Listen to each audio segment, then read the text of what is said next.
Okay, so I did my final project on solar panels. To start off, what is the issue? So, the issue is that the United States as a country is the world's biggest electricity consumer when it comes to energy used per capita.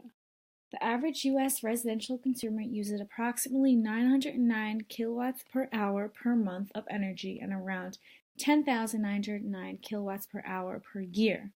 So, on average, the typical American uses 41% of their energy on space heating and 35% on appliances, electronics, and lighting. So, we're going to get to why this is like the big issue. So, something to know is that not all states within the United States consume energy in the same way. Actually, Louisiana uses 1,273 kilowatts per hour per month. This is the highest. And the average monthly household electricity consumption is 38.87 greater than the national average. So Louisiana is the highest. The cost of Louisiana electricity rates rank 51st in the entire nation.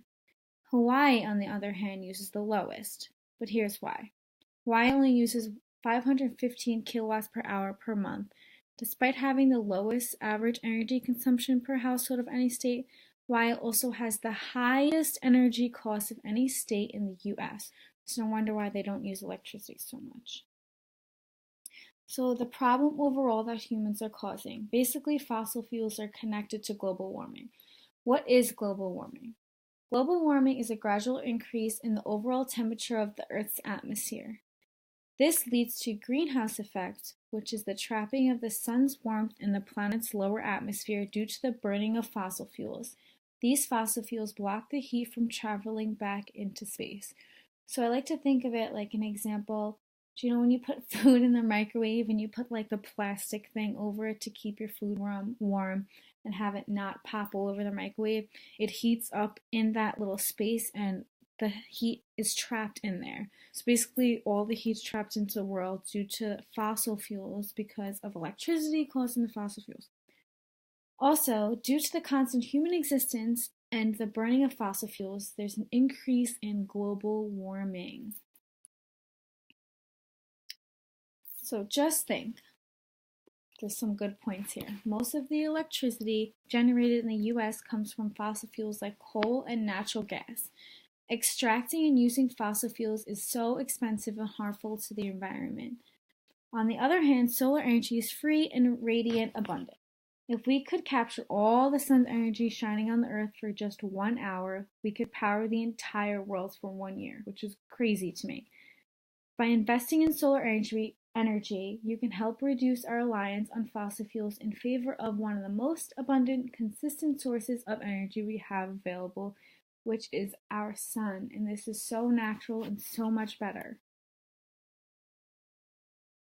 So, how these solar panels work? They are installed on the side of the roofing of the houses, and the solar energy creates clean, renewable power from the sun and benefits the environment overall. It really does.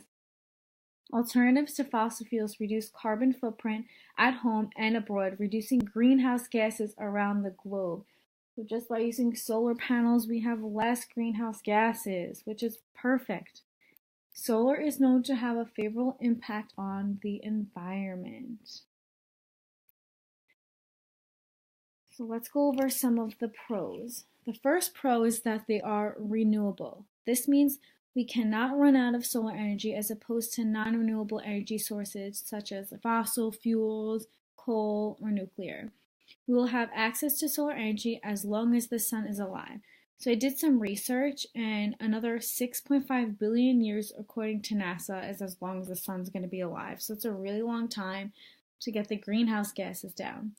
We have worse things to worry about, actually. Scientists have estimated the sun itself will swallow Earth in 5 billion years from now, so we don't really have to worry about it right now.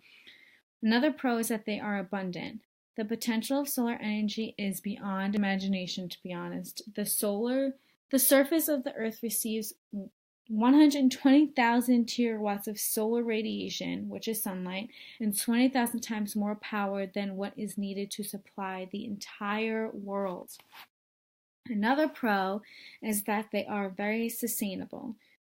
Sustainable energy sources meet the needs of the present without compromising the ability of future generations to meet their needs. In other words, solar energy is sustainable because there is no way we can overconsume. Here's more pros. So another pro is that they are environmentally friendly. Harnessing solar energy does generally not cause pollution. However, there is emissions associated with the manufacturing, transportation, and installation of solar systems. Almost nothing compared to the most conventional energy sources. It is clear that solar energy reduces our dependence on non-renewable energy sources. This is an important step in figuring the climate crisis. So basically, these are all the pros that I found, and I'm pretty sure there are more. I just know that I even want to get the solar panels installed at my house at home, but my parents don't want it. Here are the cons.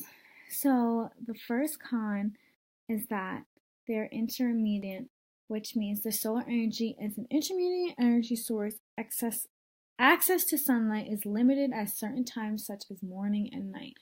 So basically, it's saying that we can only have the sun morning and night. We won't have solar energy, but I know that also the solar panels store the energy, and keep the energy in. Sorry.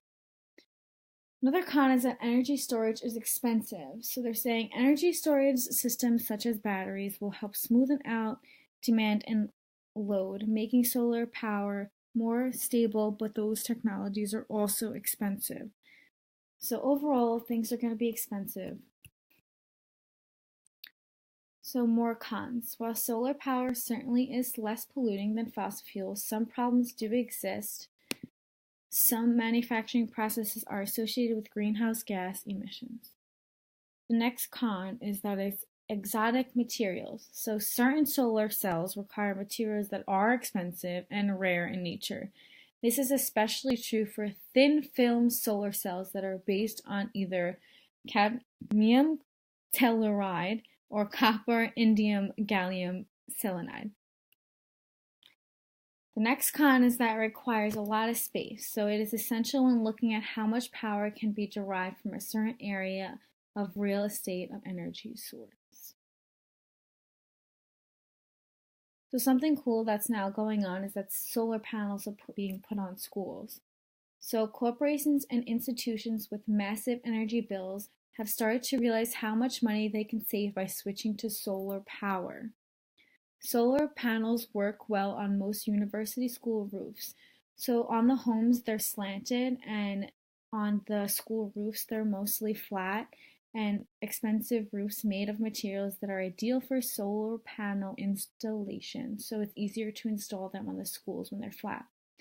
Solar power is cutting edge and attractive to eco-minded students, teachers, and supporters, as such as a college or university that installs a solar panel system could easily see an increase in enrollment.